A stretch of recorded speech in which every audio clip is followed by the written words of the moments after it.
They thought they were responding to an attack. But what if the attack never really happened? August 2nd, 1964, the Gulf of Tonkin, a stretch of dark, restless water off the coast of North Vietnam. American destroyers cut through the humid night, their radar screens glowing, sonar pings echoing through the sea. Suddenly, alarm bells, enemy torpedoes inbound, chaos erupts, gunfire lights up the waves. But as the smoke clears, no wreckage, no enemy, no proof. What the US Navy believed was an assault may have been something far more sinister. Behind the confusion, hidden deep within classified cables and intelligence reports, were powerful agencies pulling invisible strings. What if the attack that launched America into the Vietnam War was not an act of aggression, but an act of manipulation? For decades, this moment has haunted sailors, historians, and intelligence veterans alike. Did Washington's own intelligence agencies twist the truth? Or was it a chain of honest mistakes that spiraled into war? Stay with me, because what you're about to hear will challenge everything you thought you knew about the Gulf of Tonkin incident, and reveal how truth itself became a weapon. The phantom attack. The ocean was silent, too silent. It was August 2nd, 1964. The USS Maddox, a sleek grey destroyer slicing through the humid waters of the Gulf of Tonkin, carried more tension on board than anyone cared to admit. The Vietnam conflict was heating up, and the US was watching every ripple in the sea, every whisper on the radio. Just before dusk, the lookout spotted faint silhouettes on the horizon, 3 North Vietnamese patrol boats. At first, it seemed routine, surveillance, shadowing. But then, a flash, a torpedo wake cutting through the water like a silver blade. Alarms blared, guns roared. The Maddox fired back, cannons lighting the sky. The clash lasted minutes, but in the hearts of the crew, it felt like hours. When the smoke cleared, the sea fell eerily calm. 1 enemy boat was crippled, 2 retreated, and the Maddox was left with only a single bullet hole. The sailors thought it was over, but something about that night didn't sit right. The radar logs were messy, the sonar readings confusing, torpedoes in the water. Someone had shouted, but others swore they saw nothing. Still, Washington seized the report. Within hours, cables flew across intelligence channels. Hostile attack confirmed. 2 days later, another destroyer, the USS Turner Joy, joined the Maddox for patrol. The orders were clear: show presence, deter aggression. But on the night of August 4th, a storm rolled in. Rain hammered the decks. Lightning fractured the darkness. The crew could barely hear themselves over the roaring sea. Then it began again. Blips appeared on radar. Multiple incoming. The sonar operator yelled, "Possible torpedoes." The men rushed to battle stations. Guns thundered into the void. Flares cut through the downpour. The Turner Joy zigzagged, dodging what they believed were torpedoes closing in fast. For 2 hours, the sea became chaos. Flashes, echoes, commands shouted into the storm. But when dawn broke, there were no enemy boats, no wreckage, no oil slicks, nothing. Just waves and silence. The ship's commander, Captain Herrick, reviewed the radar tapes, the sonar readings, the after-action reports. The data made no sense. "It's possible," he radioed back to command, "that the attack never happened." Those words, hesitant, buried in military jargon, should have stopped everything, but they didn't. In Washington, the story was already alive.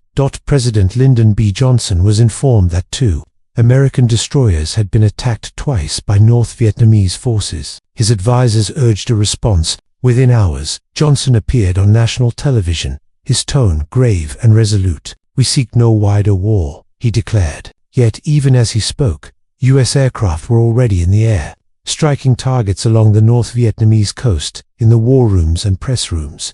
The narrative was clear. America had been attacked. Retaliation was not only justified, it was righteous. Congress rallied behind him, passing the Gulf of Tonkin Resolution, a blank check granting Johnson the power to wage war without formal declaration.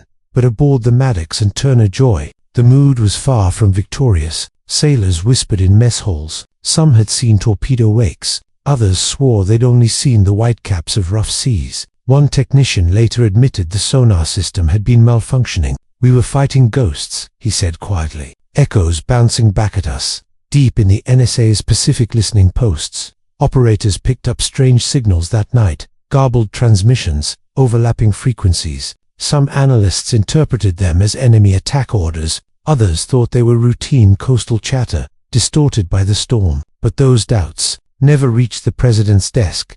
Instead, only the confirmed attack report did. Within days, the media ran headlines screaming of communist aggression. The public believed it, Congress believed it, the world believed it. But inside the intelligence community, unease began to spread. Files didn't match up, timelines conflicted, and the few voices that questioned the story were silenced, reassigned, or ignored. The men who had been there, soaked, terrified, exhausted, began to feel they had been used. One sailor recalled years later, "We kept waiting for someone to tell the truth, to admit maybe we got it wrong, but instead, they gave us medals." As the war escalated, those medals began to feel heavier. Across the Pacific, bombers were now roaring toward hand, dropping thousands of pounds of explosives on a nation that may never have fired a shot that second night. The Gulf of Tonkin incident had done its job. It had lit the fuse, but in the shadows of Washington, another battle was unfolding. One fought not with weapons, but with words, reports, and deliberate silence. Intelligence cables were edited before being passed up the chain. Ambiguous data became confirmed facts. Skeptical analysts found their assessments rewritten. The machinery of war had begun to turn, and truth was its first casualty. Years later, declassified logs would reveal that even the NSA wasn't sure what had happened that night. Many intercepts later cited as proof were found to be duplicates, the same signal logged twice, misread as two separate attacks. One of the most crucial pieces of evidence used to justify war was an error. But in 1964, that error cost lives. The young men on the destroyers had no idea they were standing at the edge of one of the most consequential deceptions in modern history. To them, it was simple. They had followed orders, defended their ship, and done their duty. But as the days passed, a haunting question echoed through the ranks. If there was no attack, what did we really fire at? For some, the answer would never come. For others, it would arrive decades later, buried in dusty archives, redacted reports, and quiet confessions from retired intelligence officers. Back then, though, one truth loomed larger than all. Once the machinery of war starts moving, it rarely stops to ask questions. Not in somewhere in the maze of classified memos and intercepted signals, someone knew that the second attack had never happened, yet allowed it to become the spark that set Southeast Asia ablaze. The ocean that night may have been calm by dawn, but beneath the surface, the ripples of deception were spreading toward Washington, toward Saigon, and toward the hearts of millions who would pay for it in blood. What if the attack was never the mistake, but the plan? The answer, as history would learn, didn't lie in the ocean. It lay in the offices of those who controlled the story, the ones who could take confusion and turn it into a cause. And as America celebrated its resolve, the first real battle of the Vietnam War wasn't fought in the jungle. It was fought in the shadows between truth, power, and the quiet hum of an intelligence machine that had already rewritten reality. The next chapter of this story begins not on the deck of a destroyer, but in the sealed fluorescent corridors of Washington, where facts were bent, and history was about to be forged by deception. The machinery of deception. Washington, August 1964. The air inside the Pentagon was thick with tension, not the kind that came from fear but from opportunity, the kind that hums beneath polished shoes and whispered meetings behind closed doors. Reports from the Gulf of Tonkin had just reached the highest levels of government, and they carried the one word every administration fears and desires in equal measure: attack. Inside the National Security Agency, the night shift analysts sifted through mountains of radio intercepts. Some messages were faint, distorted by storms over the Pacific. Others repeated the same sequence twice, like echoes bouncing back through static. One young analyst stared at the printouts, confused. The coordinates didn't match, the transmissions overlapped, and one signal appeared before the supposed battle even started. "Something's off," he muttered. But when he tried to raise it up the chain, his supervisor shook his head. "Not now. The White House wants confirmation, not confusion."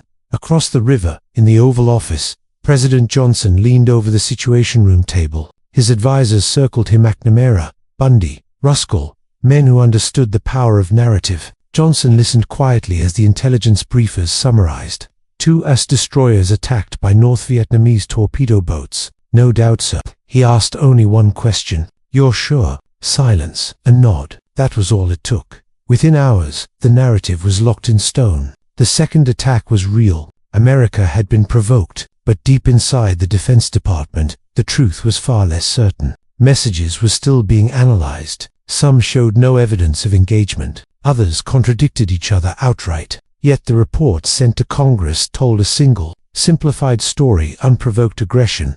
The machinery had started in a small NSA listening post in Hawaii. Two cryptologists, one young, one old, sat in disbelief as they watched their intercepts being rewritten. Notes in the margins were changed, timestamps adjusted. "They're cherry-picking," the older man whispered. "They're only using what fits the story." He wasn't wrong. By the time the cables reached the Pentagon, the uncertainties were stripped away, replaced by phrases like confirmed hostile action. The messy truth was polished into something politically useful. Meanwhile, inside the Pentagon's war room, McNamara prepared the president's brief. His tone was calm, analytical. "We have a clear pattern of North Vietnamese aggression," he said. "We must respond decisively." No mention of the storm, or the radar malfunctions, or the captain's doubts. Only certainty, only the version that justified power. The Gulf of Tonkin resolution passed through Congress almost overnight. Only 2 senators opposed it. The rest voted yes, believing they were responding to an undeniable act of war. And as the resolution passed, Johnson turned to an aide and said quietly, "It's like Grandma's nightshirt. It covers everything." He knew exactly what he'd just been handed: a blank check for war. But the deception didn't stop there. In the days that followed, the CIA, the NSA, and the Department of Defense each released sanitized summaries to the press. Each pointed to unmistakable evidence. Newspapers across America printed the same lines. The public never saw the caveats, the possibles, the unconfirmed. Only a clean story: America under attack. In Saigon, U.S. advisors stationed in Vietnam received the news with a mix of disbelief and grim acceptance. "If it's true," one officer said, "then it means war." Another replied, "If it's not true, it still means war." They had seen this pattern before: incidents twisted into justification, but few dared speak aloud. One man, however, did. Senator Wayne Morse, one of the only 2 dissenting votes against the Tonkin resolution, warned, "We're being lied to, and we'll be lied to again." His words were dismissed as paranoia, but behind his warning lay a truth that would only emerge decades later. Inside the NSA's archives, a file was quietly marked classified top secret. It contained intercepts that contradicted the official version of events. The agency's own analysts had concluded there was no solid proof of a second attack, but those findings never left the building. The report was buried under layers of secrecy. By September, the machinery was unstoppable. Troops were mobilizing. Bombing campaigns were underway, and the incident that may never have happened had now killed hundreds and soon thousands. Johnson's approval ratings soared. Congress cheered his resolve. The narrative worked, but not everyone could live with it. In 1968, a retired intelligence officer named John Hannis began digging through declassified naval logs. What he found chilled him. The Maddox's crew had reported no visual confirmation of enemy boats. The Turner Joy's radar readings didn't match torpedo patterns, and the NSA's intercepts were inconsistent. He brought his findings to a colleague, who warned him, "John, you're walking into something that doesn't want to be found." The deeper he dug, the more tangled it became. Some officers hinted that orders to maintain the appearance of aggression had come directly from above. Others swore they had seen early drafts of intelligence summaries altered before being sent to the president. It was as if invisible hands had sculpted the event into a perfect trigger, and it worked too perfectly. In the months that followed, entire villages in Vietnam burned. American forces expanded their presence tenfold. The Gulf of Tonkin incident became the cornerstone of a decade-long nightmare. Yet those who knew the truth remained silent, bound by oaths, fear, or loyalty. But silence has cracks. In 1971, during the Pentagon Papers leak, portions of the truth finally surfaced. The documents revealed that high-ranking officials had known about the doubts all along. There was no attack on August 4th. One memo read, "All evidence indicates that the Maddox and Turner Joy fired at phantom targets." The revelation should have shocked the nation, but by then, tens of thousands were already dead. The machinery had done its work. The truth arrived too late to stop it. Yet one question still lingered in the air, unanswered and uncomfortable. Was this a mistake born of chaos, or a manipulation born of intent? To this day, The answer hides somewhere between error and design. Some believe the confusion of radar echoes and storm noise created an illusion of attack. Others insist the illusion was useful to be corrected. In the end, the Gulf of Tonkin incident was not just a story about false signals on a dark sea. It was a story about power, perception, and how quickly truth can be engineered. But this was only the beginning, because even as the official story began to crumble, new doubts started to surface about who gave the orders, and why those who questioned them vanished quietly from the record. And somewhere, in the shadows of the intelligence world, another file waited to be opened. A file that didn't just question the incident, but suggested it had been orchestrated. That secret would soon come to light. Voices of doubt. It began with whispers, small, uneasy murmurs that rippled through the Pentagon's corridors, like static before a storm. Men who had once nodded along to the official reports now found themselves staring at the same pages with a growing sense of dread. The ink hadn't changed, but the meaning had. Admiral Thomas Maurer remembered reading the first after-action summaries from the Gulf of Tonkin and thinking something didn't fit. He had commanded ships long enough to recognize the patterns of battle, and this one didn't match. Two separate attacks, same pattern, same time delay, same damage. He muttered, "That's not combat, that's choreography." Others shared his unease. Inside the NSA, analysts compared intercepts from the supposed second attack and noticed they were exact duplicates of those from the first. Someone had simply refiled the same signals under a new date. It looked like a clerical error, but it carried the weight of war. When one analyst raised the issue, his supervisor sighed and closed the folder. "Let it go," he said softly. "You don't want to end up on the wrong list." Far away in Vietnam, Captain John Herrick of the Maddocks had his own doubts. In his cabin, he replayed the radar logs over and over. The echoes he'd once thought were torpedoes now seemed like phantom returns waves, interference, or mechanical noise. "No visual sighting," he wrote in his report. "Suggest review of data before further action." That message, however, was buried beneath a flood of attack confirmed summaries pouring into Washington. By the time Herrick's doubts reached the capital, the president had already addressed the nation. The die was cast. The truth no longer mattered. It had been replaced by a narrative too powerful to stop. Still, not everyone bowed to it. At the Senate, Wayne Morse and Ernest Gruening stood nearly alone against the rising tide. "We are giving the president the power to make war on misread sonar blips," Morse thundered during the Tonkin resolution debate. Laughter filled the chamber. His warning was dismissed as political drama. But when the first waves of bombers left for Vietnam, that laughter turned into silence. Inside the CIA, a quiet rebellion brewed. A handful of analysts began collecting evidence that contradicted the official version. They cross-checked radio intercepts, re-examined ship logs, and found nothing that proved an attack on August 4th. One memo from a field operative bluntly stated, "No indication of hostile action. Recommend re-evaluation." That memo never reached the president. Instead, another version appeared, cleaned, simplified, and stamped verified. The deeper they looked, the darker it became. Files disappeared. Witnesses were transferred. Reports were rewritten with careful precision. What had started as a fog of confusion now looked deliberate, almost orchestrated. "We were creating certainty out of chaos," one intelligence officer later admitted, "because certainty is what power needs." For the sailors who had been there, the realization came slowly. Letters sent home changed tone from pride to doubt to quiet guilt. "I'm not sure what really happened that night," one crewman wrote to his wife, "but I think we started something we weren't meant to." Meanwhile, in the press, cracks began to show. A few journalists questioned the evidence, hinting that the attack might not have occurred, but they were met with fierce denials and accusations of disloyalty. The Cold War atmosphere left no room for hesitation. To doubt the government's version was to risk your career or worse. Still, documents kept leaking. A Navy dispatch surfaced, suggesting that Johnson had exaggerated the attack to demonstrate resolve.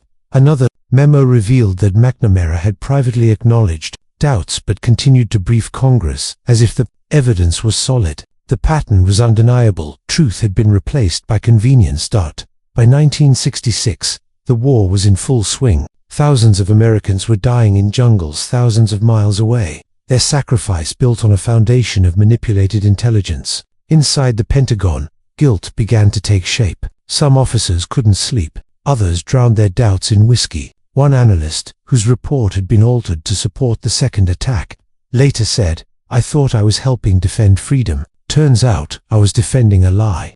And then came the meeting that changed everything. In a dimly lit office on the 6th floor of the Pentagon, a small group of naval intelligence officers gathered to discuss discrepancies in the Gulf reports. The room smelled of stale coffee and fear. They laid out documents, maps, radar logs, intercepts, pointing to one conclusion: that August 4th attack never happened. But before they could draft a new assessment, a senior official entered, his expression unreadable. He collected the papers without a word. "You've done your duty," he said quietly. "Now forget this ever happened." The next day, the team was reassigned to other projects. The files vanished. It was in that silence, forced heavy, suffocating, that the truth began to rot. Years later, one of those men would testify before Congress. His voice trembled as he spoke. "We knew the second attack wasn't real," he said. "But by then, it didn't matter. The machine was already in motion." The room fell silent. The senators looked down at their notes. No one wanted to ask the next question, the one that lingered in the air like smoke. If everyone knew, why did no one stop it? Outside, the war raged on. The jungles of Vietnam burned. The body counts climbed. And somewhere in the archives of intelligence, a simple truth slept beneath layers of secrecy. One false report, one convenient lie, had rewritten the destiny of nations. But whispers have a way of surviving. As the 60s drew to a close, new voices emerged, and insiders who couldn't bear the silence any longer. They began to speak, cautiously at first, then louder. Stories surfaced of intercepted communications that never existed, of radar tapes erased, of intelligence officers pressured to reconfirm uncertain data. Each revelation peeled away another layer of the FAQ aid. By PSEQ, the myth of the Gulf of Tonkin was cracking. But still, something crucial was missing: a link, a motive, a proof that tied the manipulation not just to confusion, but to intent. Who had ordered it, and why? In a locked filing cabinet inside the NSA's operations wing, there was a folder marked with a single word: Tonkin Alternate Analysis. Its contents had been sealed since 1964. Very few knew it existed. Even fewer had read it. And soon, one determined man would. His discovery would shake everything and reveal that what began as a mistake might have been a carefully crafted illusion from the very beginning. The question was no longer what happened in the Gulf of Tonkin. It was who wanted it to happen.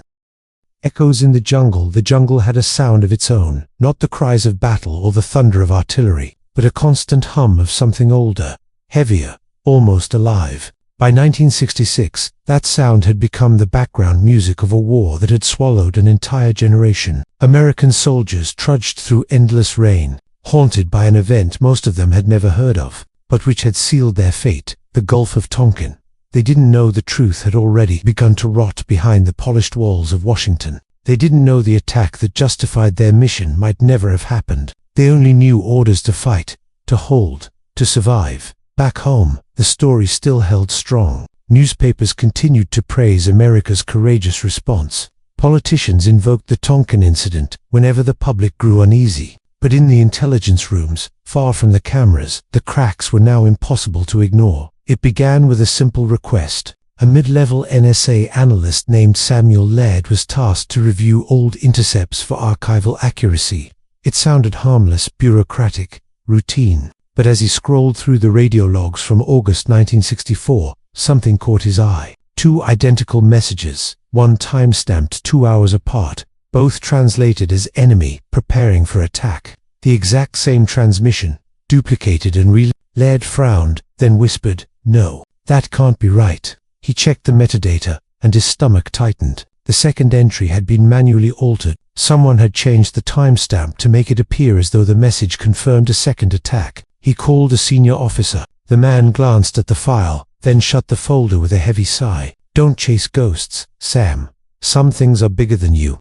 But Laird couldn't stop thinking about it. He knew that falsified entry had been used to brief the president. It was the linchpin, the so-called confirmation that the North Vietnamese had struck twice. If that entry was fake, then the war was built on nothing. At the same time, halfway across the Pacific, journalists in Saigon were starting to hear whispers of their own. A source inside the military hinted that the intelligence had holes.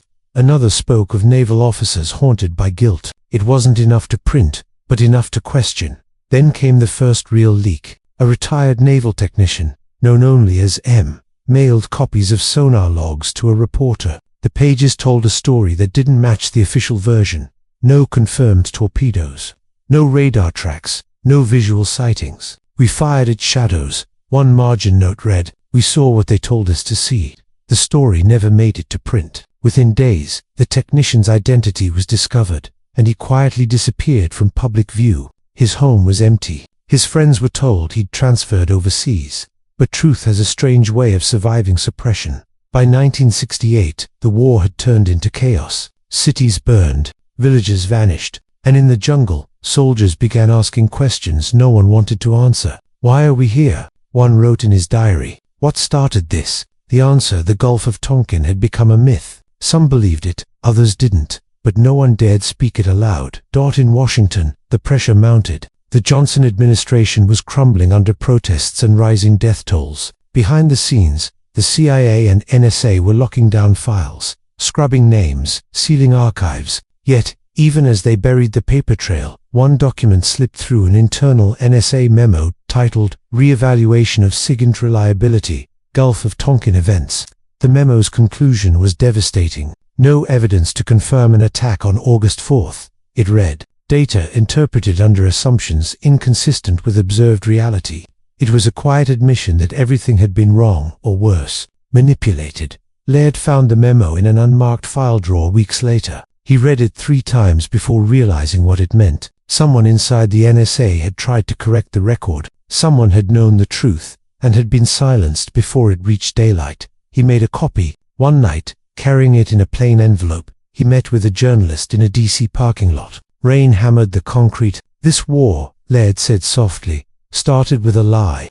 The journalist took the papers with shaking hands, but before the story could run, Laird was reassigned, his clearance revoked, his access cut. The memo disappeared. The journalist's editor received a call from an unnamed government source, warning of legal consequences. The article never ran. And still, the war raged on. By 1971, the truth finally began to surface, but not through official channels. The Pentagon Papers tore through the nation like a firestorm, exposing years of deceit, manipulation, and cover-ups. Among the thousands of pages was a reference to intelligence misinterpretation in the Gulf of Tonkin. It was brief, buried, but explosive enough to shake the public's faith forever. The same night the story broke, veterans gathered in silence, watching the news on flickering televisions. Some stared blankly, others cursed under their breath. "So we were sent there, for nothing," one Marine whispered. Another just muttered, "Not nothing." For someone, in Saigon, as the city trembled under air raids,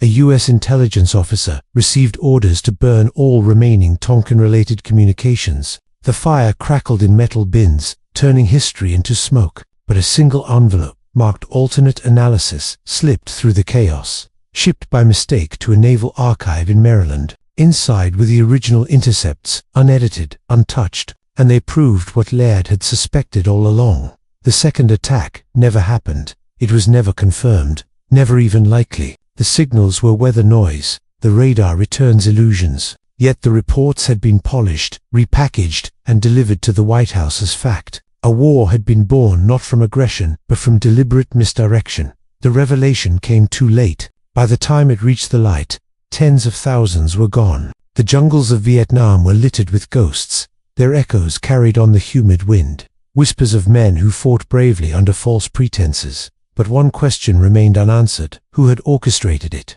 Who had ordered the selective reading of intelligence? Laird's name faded into obscurity, but his file did not. Years later, researchers found his notes, scribbled in pencil. NSA did not. NSA was guided. Below it, a final line, almost an accusation. The manipulation began before the first shot was fired. The documents hinted at a deeper layer, not mere political opportunism, but coordination. Someone had wanted the incident. Someone had needed it. And as new declassifications began to emerge in the following decades, the trail pointed toward places no one expected. Secret communications between intelligence officials, covert operations in the shadows of the Cold War, and motives that reached beyond Vietnam itself. The war might have ended, but the machinery that created it had not. The truth was not just buried, it was protected. And what lay beneath those sealed archives would soon expose something darker than a cover dash up dot. It would reveal that the Gulf of Tonkin incident wasn't just a lie of war, but the blueprint for all the lies that would follow. The hidden hand history has a strange way of protecting its secrets. The deeper one digs, the quieter the truth becomes, as if the past itself resists being uncovered. For years, the story of the Gulf of Tonkin lay buried beneath official statements and patriotic speeches. But in the quiet rooms of forgotten archives, something still stirred, pieces of a puzzle that refused to stay hidden. It began in 2001, when a young historian named Daniel Evers was granted access to declassified NSA materials from the Vietnam era. Most of it was routine pages of technical jargon, weather logs, and faded communications. But near the bottom of one stack, he noticed a folder labeled simply "Got Signal Correlation Project." Inside were memos, correspondence, and a single cryptic note, written in the margin of a briefing. Directive came from Langley, confirmed via liaison.